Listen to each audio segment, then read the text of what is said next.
The mining station on planet Kepler 442b hummed with constant activity. Giant machines dug deep into the rocky ground, pulling out precious metals that Earth needed for its spaceships.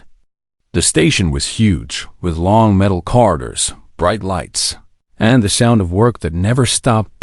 In one section of the station, the humans lived and worked. In another section, the Zephyrians had built their hive. The two groups had signed a peace treaty 3 years ago. The aliens would mine the special crystals that humans could not find anywhere else.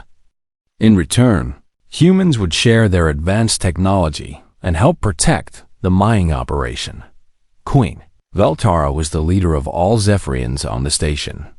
She was much bigger than any human, standing nearly 8 feet tall. Her body was covered in hard, crystal-like skin that shined blue and green in the light. She had 4 arms that moved with perfect control, and her eyes were large and dark like black mirrors. The queen lived in the deepest part of the hive, where the walls were smooth and warm. This morning, she was visiting the nursery chambers where her twin sons lived. The babies were only 6 months old, but they were already special. In Zephyrian culture, royal children were kept away from everyone except their guards and teachers. This was to keep them pure and strong. Queen Veltara walked through the curved tunnels toward the nursery. Her sharp claws clicked against the floor with each step. She was thinking about her sons first. Lesson in royal behavior when she heard something that made her blood freeze. Silence. The nursery should have been filled with the soft, chirping sounds that baby Zephyrians make. Instead, there was nothing. The queen moved faster, her 4 arms swinging as she ran. She reached the nursery door and pushed it open. The room was empty. The special beds where her sons slept were cold. Their toys were scattered on the floor, but the princes were gone. Guards! Queen Veltara's voice was so loud that it shook dust from the ceiling. Where are my sons? 6 Zephyrian warriors rushed into the room.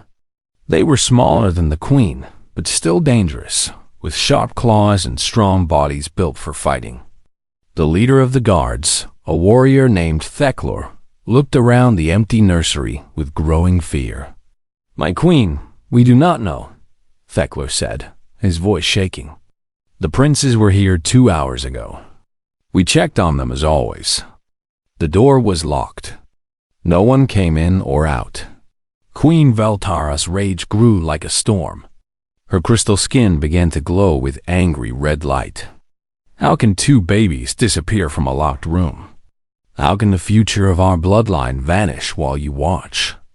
The guards had no answer. They searched every corner of the nursery, looking under beds and behind furniture. They found nothing except a small hole in the wall near the floor.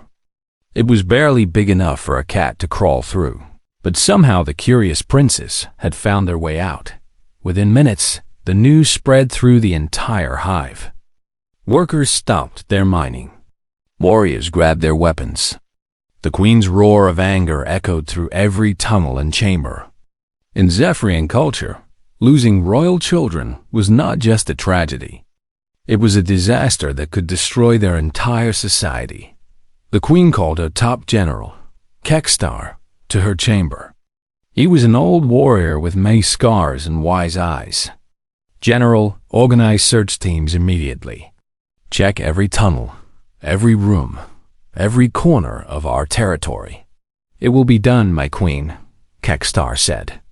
But we must also consider that the children may have left our section of the station. Queen Veltara's eyes flashed with dangerous light. You think the humans took them? I do not know, my queen, but if the princes left our hive, they could be anywhere on the station. We may need to ask the humans for help. The idea of asking humans for help made the queen even angrier.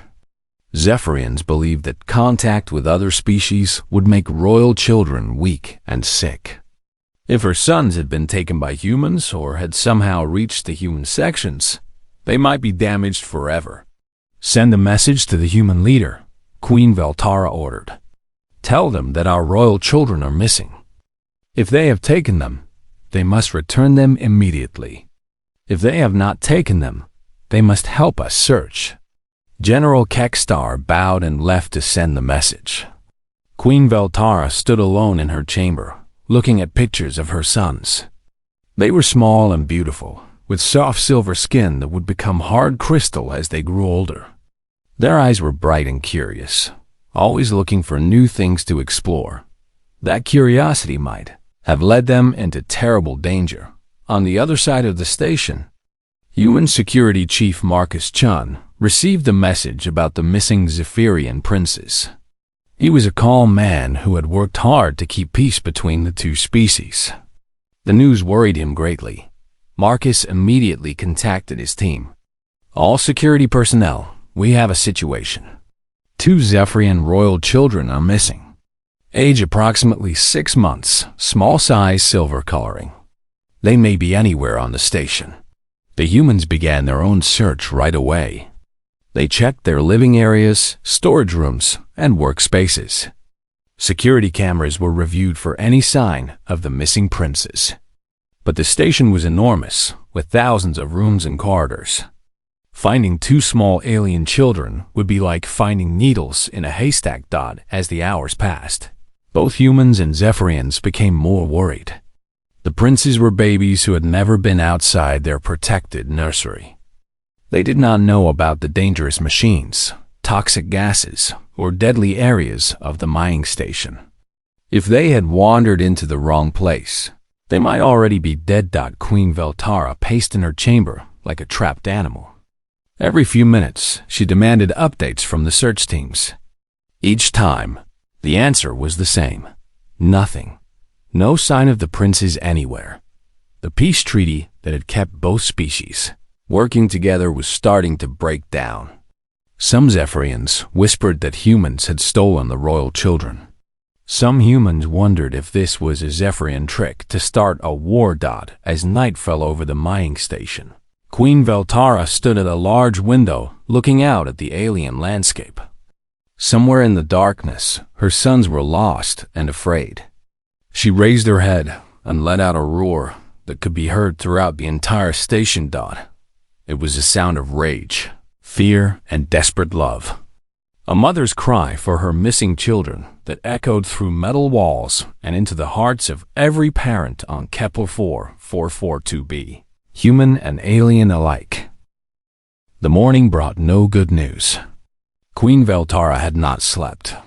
She had spent the entire night walking through the hive tunnels, calling for her sons. Her voice was getting rough, but she would not stop. Royal guards followed her everywhere, their own voices joining hers in the desperate search. Security Chief Marcus Chun had also worked through the night. His team had searched every human area twice. They had checked supply rooms, dining halls, sleeping quarters, and workstations. Nothing.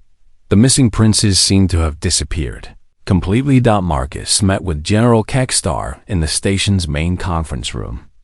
The Zephyrian general looked tired and worried. His crystal skin had lost its usual bright shine. "Any news from your teams?" Marcus asked. "Nothing," Kekstar replied, his voice heavy with sadness. "We have searched every tunnel, every chamber in our territory. The princes are not there." Marcus pulled up a map of the station on his tablet.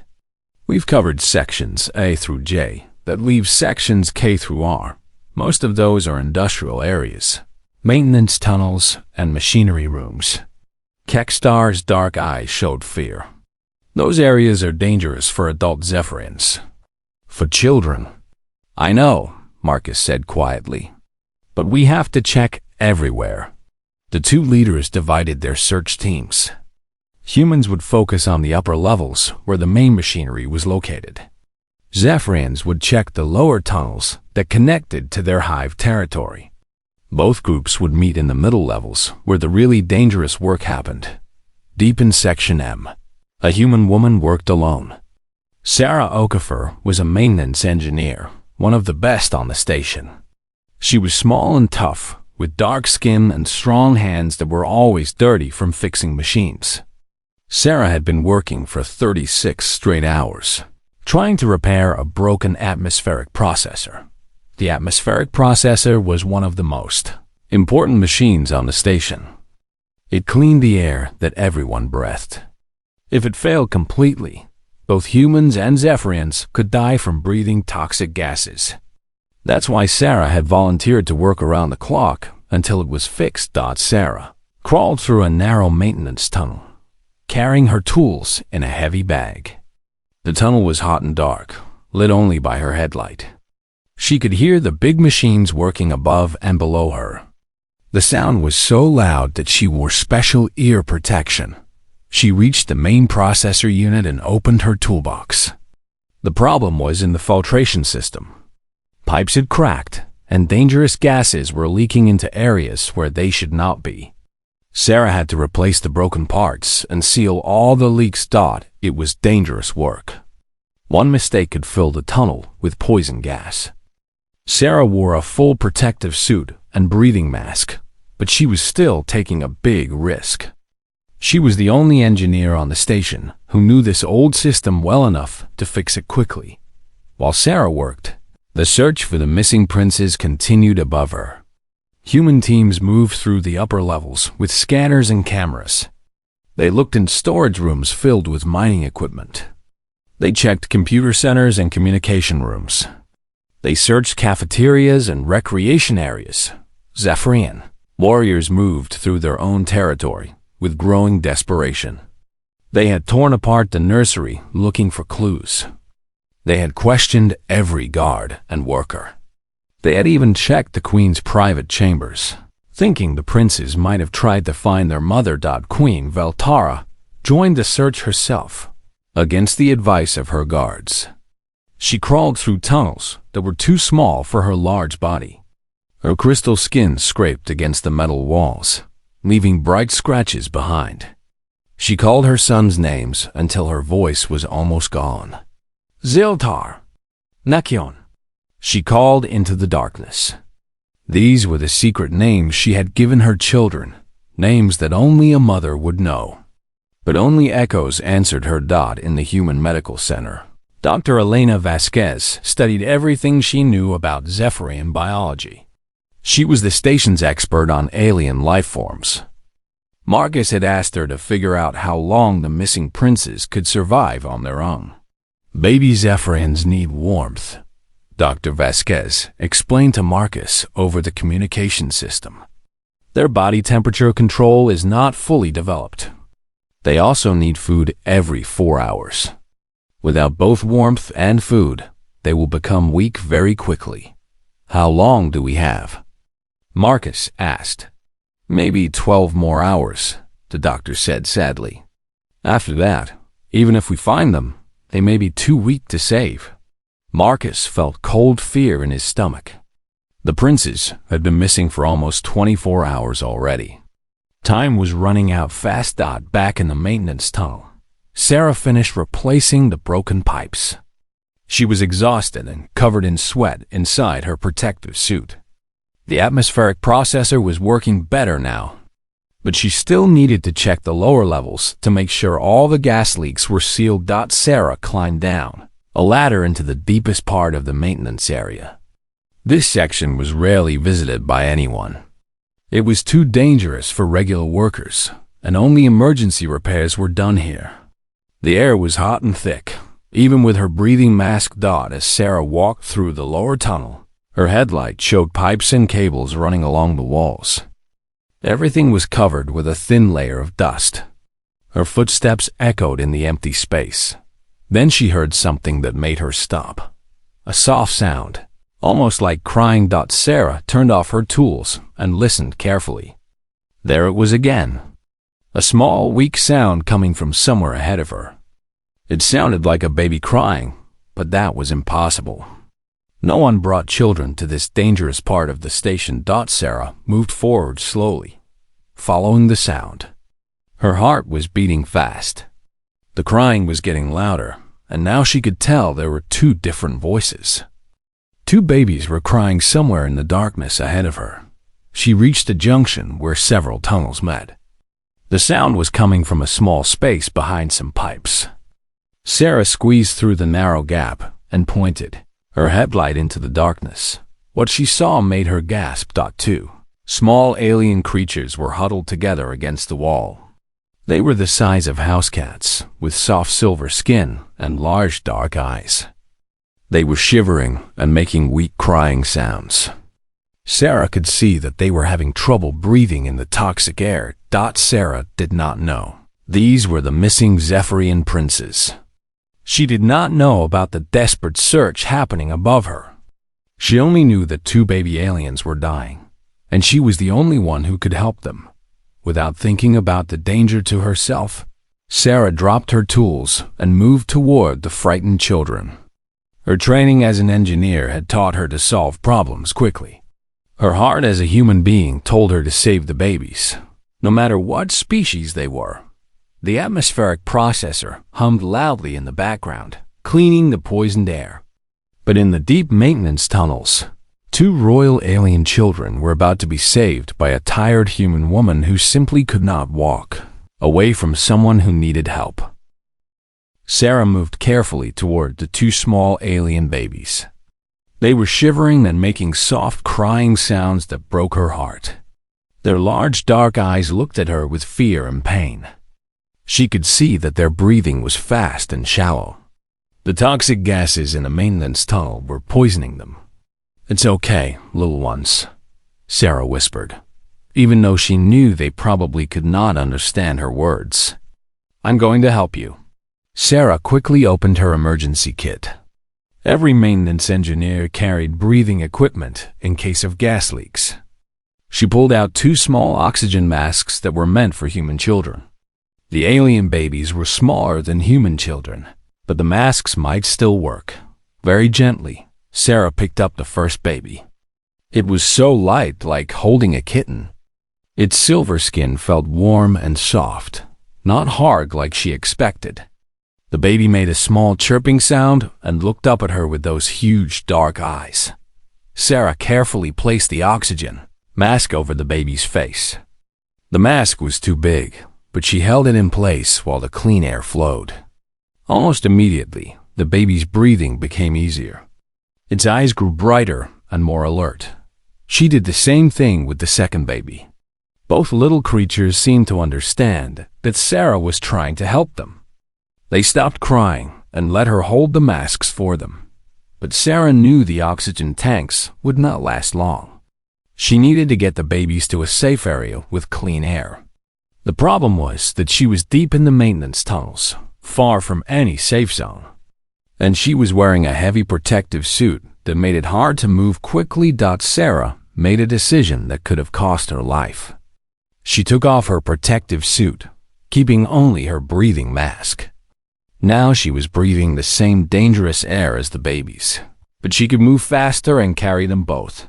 She wrapped the alien children in her work jacket. They were so cold that they immediately pressed against her body, seeking warmth. Sarah could feel their little hearts beating fast against her chest. "We're going to get out of here," Sarah told them softly. She began the long climb out of the deep maintenance tunnels, carrying the babies and the oxygen equipment. The journey was harder than Sarah expected. She had been working for 36 hours without sleep, and now she was breathing toxic air while carrying extra weight. Every step was difficult.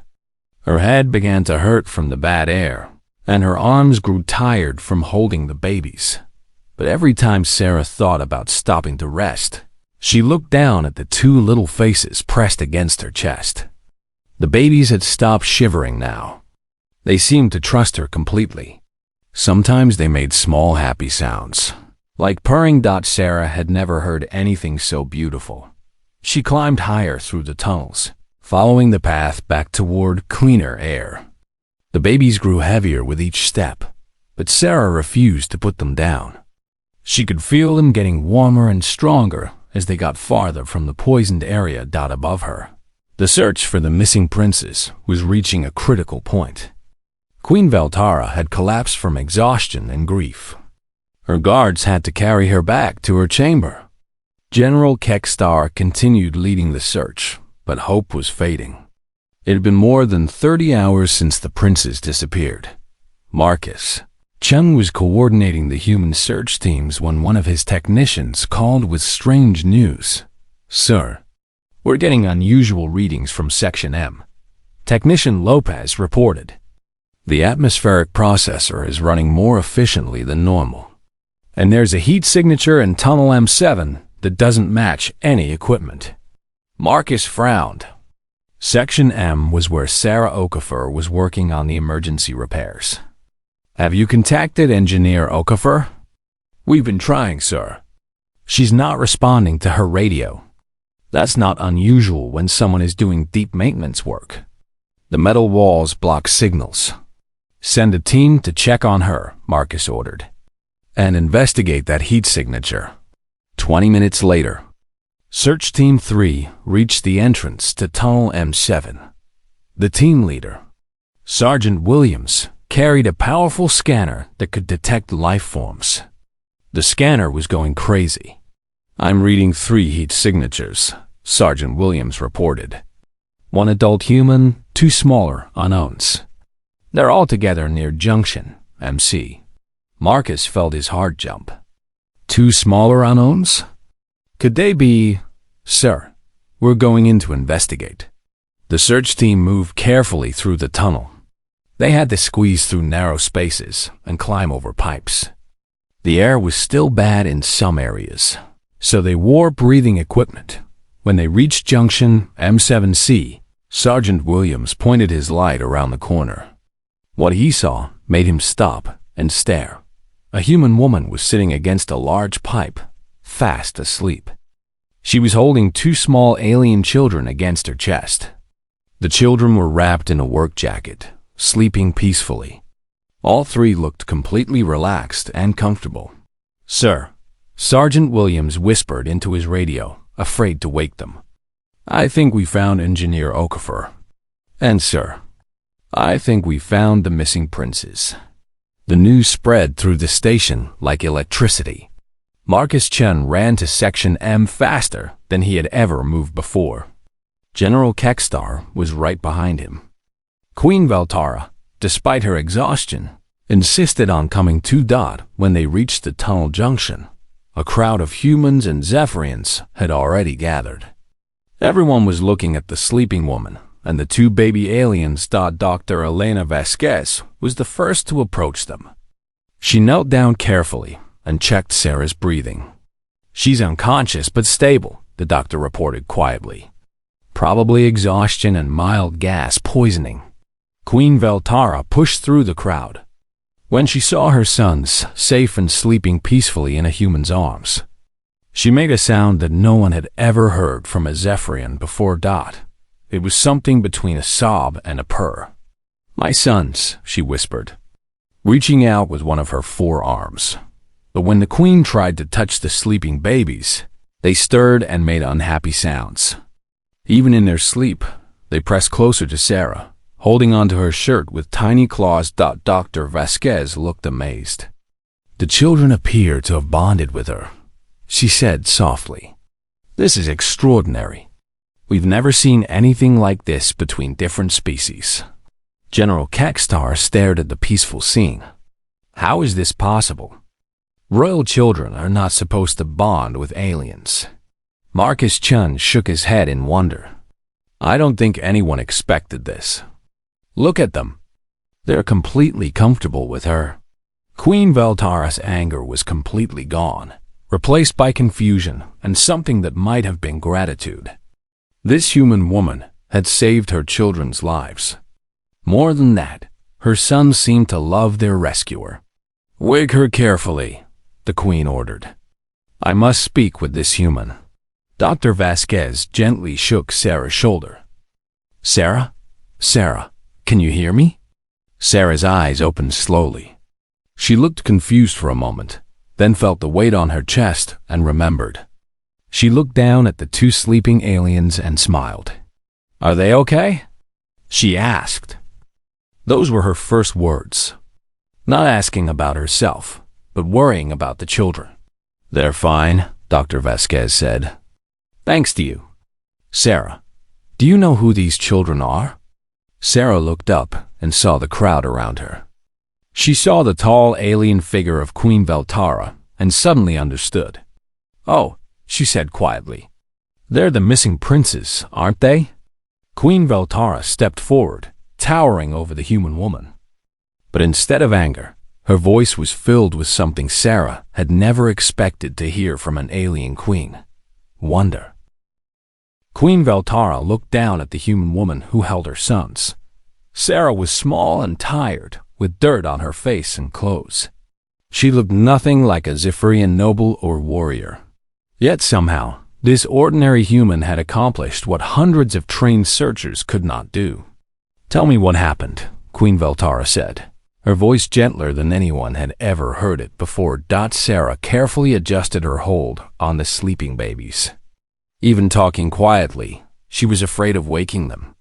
They looked so peaceful pressed against her chest.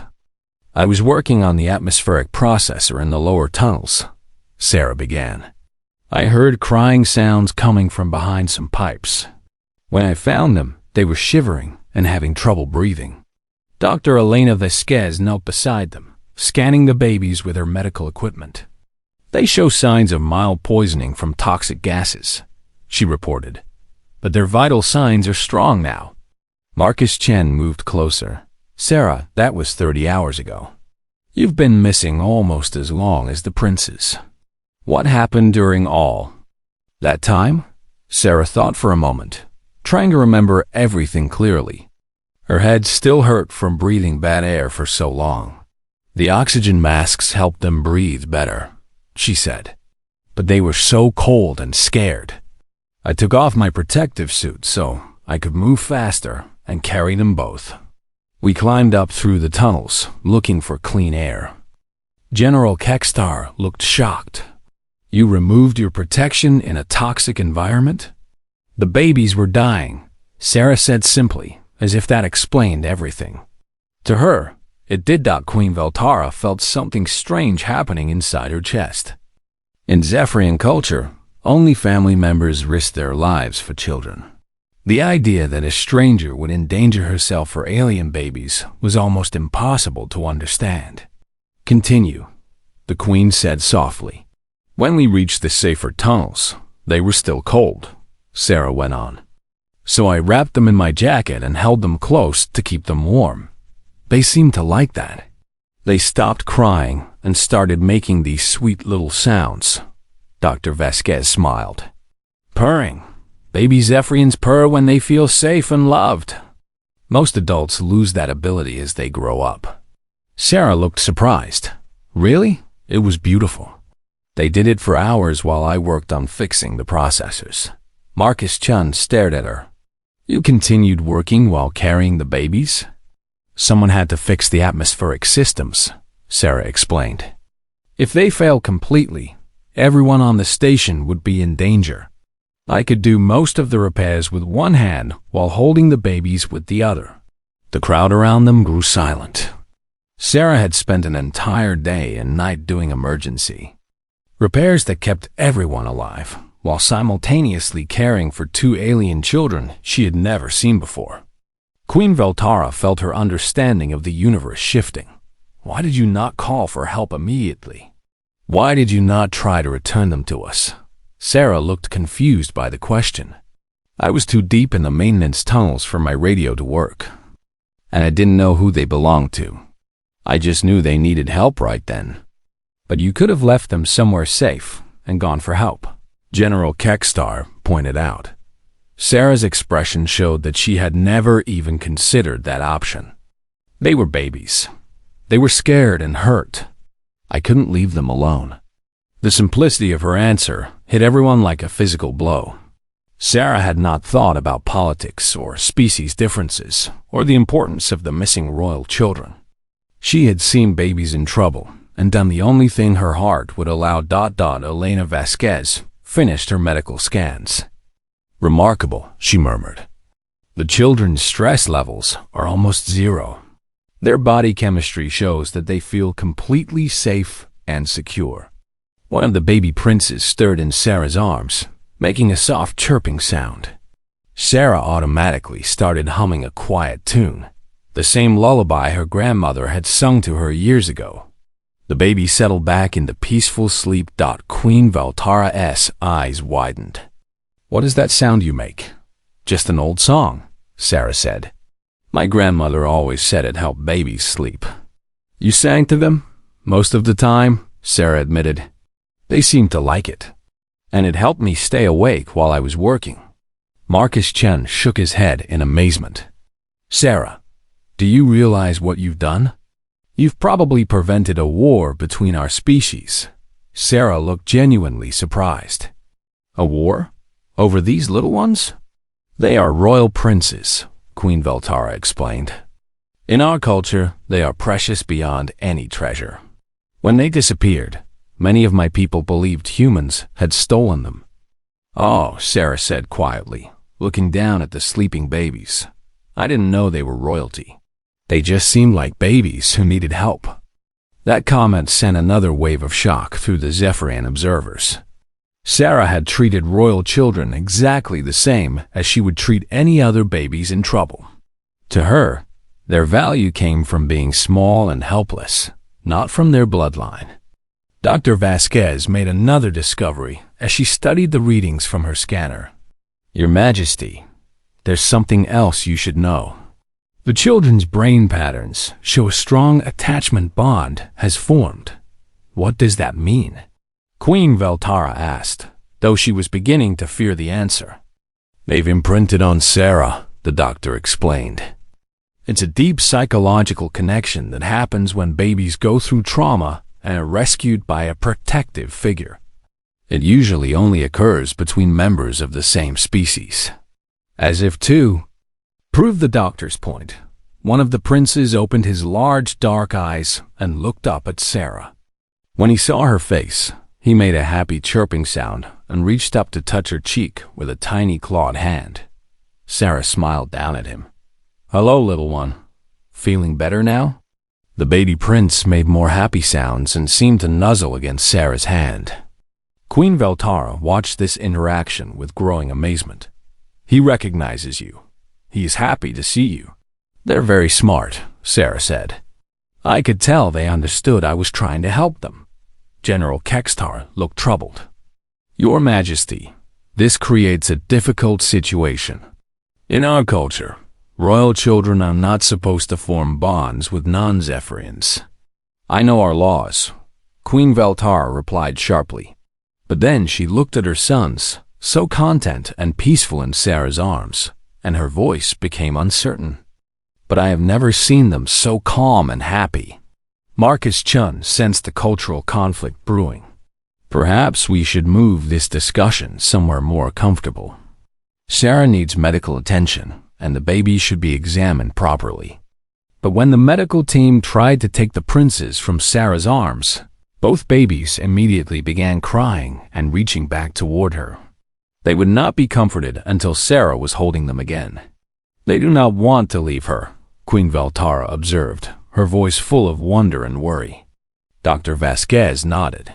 "The imprinting bond is very strong. Separating them now could cause psychological trauma for the children." Sarah looked between the Queen and the doctor. "What does this mean? What's going to happen to them?" Queen Veltara did not have an answer. For the first time in her life, the powerful alien ruler faced a situation that her culture had no rules for. Her sons had bonded with an alien. They were happy with this human in a way they had never been happy before. But accepting that bond would mean changing everything Zephyrians believed about their royal bloodline. The Queen looked at Sarah, holding the two most important children in the Zephyrian Empire, and realized that this small, tired human woman had already changed everything just by caring. The medical center had never been so crowded. Human doctors worked alongside Zephyrian healers to examine both Sarah and the two baby princes. Everyone was amazed by what they found. Sarah was exhausted and had mild poisoning from breathing toxic gases, but she would recover completely. The baby princes were healthy and strong. showing no lasting effects from there. Dangerous adventure. But the most surprising discovery was how the children behaved. When medical staff tried to separate the babies from Sarah for examination, both princes began crying loudly. They reached for her with their tiny clawed hands, making distressed, chirping sounds. The moment Sarah held them again, they became calm and peaceful. Dr. Elena Vasquez had never seen anything like it. "The bonding is remarkable," she told Queen Valtara. "These children have formed a deep emotional attachment to Sarah. It's as strong as any parent-child bond I've studied." Queen Valtara watched from across the room as Sarah sang softly to her sons. The babies were completely relaxed, making happy purring sounds. Their large dark eyes never left Sarah's face. "This should not be possible," General Kekstar said quietly to his queen. "Royal children are raised apart from all outsiders to keep their bloodline pure. They are not supposed to bond with aliens. Yet here we see it happening," Queen Valtara replied. She was still struggling to understand what this meant for her people's beliefs. A group of Zephyrian nobles had arrived at the medical center. They whispered among themselves, looking worried and confused. Some suggested that the princes had been damaged by their contact with the human. Elder Morgith, the oldest and most traditional of the nobles, approached Queen Valtara. "Your Majesty, we must remove the children from the human immediately. Every moment they spend with her weakens their royal nature." Queen Valtara looked at her advisor with tired eyes. "And what if separating them causes them harm?" "Better temporary harm than permanent corruption," Elder Morgith insisted. "Our laws are clear about keeping royal blood pure." At that moment, one of the baby princes looked toward the group of Zephyrian nobles and made a small, frightened sound. He pressed closer to Sarah, seeking comfort. Sarah immediately began humming again, and the baby relaxed. Dr. Vasquez had been monitoring the children's vital signs throughout the conversation. "Your Majesty, you should see this," she said, showing her scanner readings to the Queen. "What am I looking at?" Queen Valtara asked. "Stress levels," the doctor explained. "When the children are with Sarah, their stress is almost zero. When we tried to separate them, their stress spiked to dangerous levels. And just now, when they heard raised voices, their stress increased again. But Sarah's singing brought them back to calm immediately." Queen Valtara stared at the readings. The scientific evidence was clear. Her sons were not just happy with Sarah. They needed her for their emotional well-being. Marcus Chun had been watching the situation develop with growing concern. He approached the Queen carefully. "Your Majesty, perhaps there's a solution that honors both of our cultures," he suggested. "What do you mean?" Queen Valtara asked. "Sarah saved your sons' lives. In human culture, that creates a debt of honor. Perhaps there's a way to formalize her relationship with the children that your people could accept." Elder Morgith looked outraged. "There is no precedent for this. No alien has ever been granted rights over royal children." But Queen Valtara was quiet, thinking hard. She watched Sarah gently rock her sons, singing in a language they could not understand but somehow found comforting. The babies were completely at peace. "Doctor," the Queen said to Dr. Vasquez, "what will happen if we force separation?" "The children could suffer psychological trauma," the doctor replied honestly. "In extreme cases, forced separation from an imprint figure can cause a child to stop eating, stop sleeping, even stop growing normally." Queen Valtara felt a chill of fear. "You are saying that separating them from this human could endanger their lives?" "It's possible, yes." The Queen was silent for a long moment. Around her, nobles argued quietly about tradition and law. But all she could see were her sons, peaceful and happy for the first time in their lives. Finally, Queen Valtara stood up. The room grew quiet. "I have made a decision," she announced, her voice carrying the authority of absolute rule. Everyone turned to listen. Sarah Okafor, the queen called. Sarah looked up from the babies, surprised to hear her name. Approach me, Queen Veltara commanded gently. Sarah carefully stood up, still holding both princes. They seemed perfectly content to be carried around, making small happy sounds as they moved. Queen Veltara towered over the small human woman. But instead of looking threatening, the alien queen seemed almost nervous. You have saved the lives of my children, Queen Veltara said formally. You have shown them kindness when they were afraid, warmth when they were cold, and protection when they were in danger. Sarah nodded, not sure what to say. In our culture, such actions create sacred bonds, the queen continued. I therefore declare you to be nest sister to my sons, with all the rights and responsibilities that title carries. The Zephyrian nobles gasped. Elder Morgith looked shocked.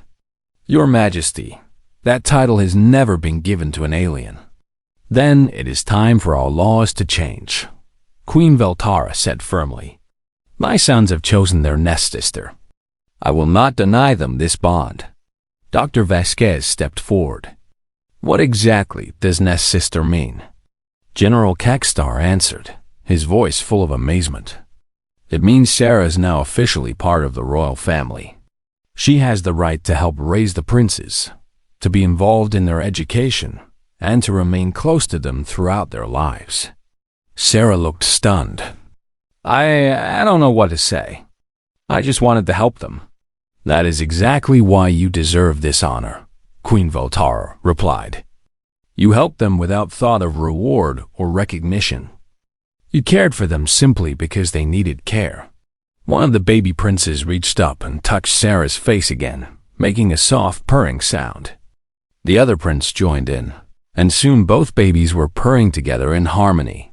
Queen Veltara heard the sound and felt something she had thought was lost forever. Deep in her chest, she began to purr as well. The sound spread through the medical center. Other Zephyrians heard it and began purring too. It was a sound of joy, contentment, and family bonds that had been rare among their species for generations. Marcus Chun smiled as he watched the scene. I think this is the beginning of something important, he said to Dr. Vasquez. What do you mean? She asked. Look around, Marcus said. Humans and Zephyrians working together, caring for each other's children, sharing emotions. This isn't just about Sarah and the babies. This is about two species learning to be family. Over the following days, Sarah's life changed completely. She was given quarters near the royal hive so she could visit the princes daily. She learned Zephyrian, customs and language while teaching them human lullabies and games. The baby princes grew stronger and happier each day. They thrived under the care of both their mother and their nest sister. When Sarah worked, they often sat nearby, playing quietly and purring contentedly. Other Zephyrians began to accept the unusual family arrangement, as they saw how well the children were doing. Even Elder Morgith had to admit that the princes seemed healthier and more alert than royal children had ever been.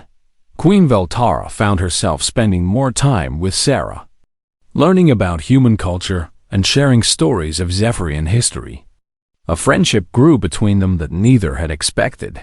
One evening, Sarah sat in her quarters, with both princes sleeping peacefully in a special bed designed for them.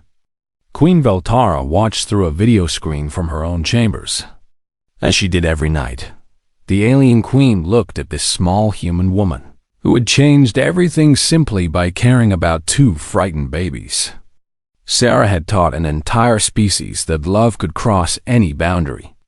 That family was not about blood or species, but about who chose to care for each other. In the darkness of space, on a distant mining station, two species learned to purr together. And it had all started with one human woman who could not walk away from children who needed help. Queen Veltara settled down to sleep, listening to the gentle purring sounds that filled the station. For the first time in years, she felt truly at peace. Her sons were safe. They were loved. And they were teaching everyone around them that the best bonds are not the ones you were born with, but the ones you choose to build.